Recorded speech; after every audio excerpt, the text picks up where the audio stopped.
Itishe sala, sema Bwana Yesu. Sema Bwana Yesu, katika jina la Yesu. Ninakushukuru kwa uaminifu wako. Asante kwa neno lako. Asante kwa uaminifu wako. Katika jina la Yesu. Katika jina la Yesu. Ninakuja mbele zako jioni ya leo. Ninaomba unisamehe, ninaomba unitakase kwa damu ya Yesu na kwa jina la Yesu. Nitakase uovu wangu wote, dhambi zangu zote. Ninaomba unisamehe kwa damu ya Yesu na kwa jina la Yesu. Kwa damu ya Yesu na kwa jina la Yesu. Futa makosa yangu.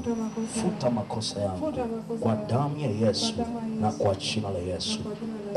Yesu, ninakataa kazi zote za ibilisi shetani kwenye maisha yangu kwa jina la Yesu.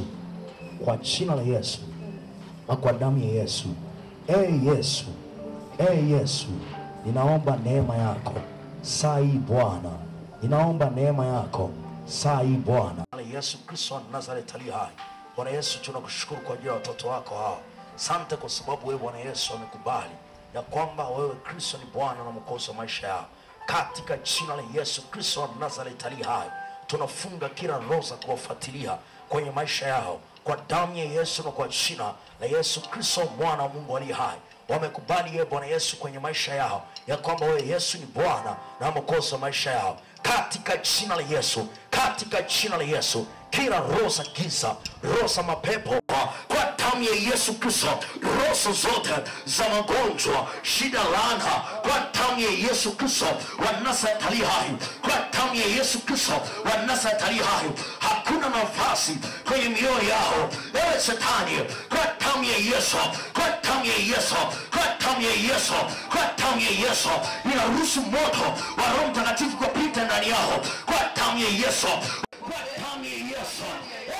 Yesu, tunaomba toba, tunaomba rehema zako kwa aina ya roho kinyume na mpango wa Mungu uliotawala ndani ya eneo hili la Singida.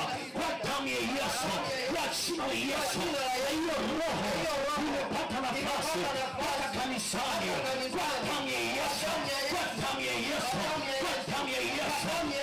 Yesu, tunaomba toba kwa ajili ya ardhi ya Singida, kwa ajili ya ardhi ya Singida, kwa namna yoyote, namna yoyote, namna yoyote. Bwana,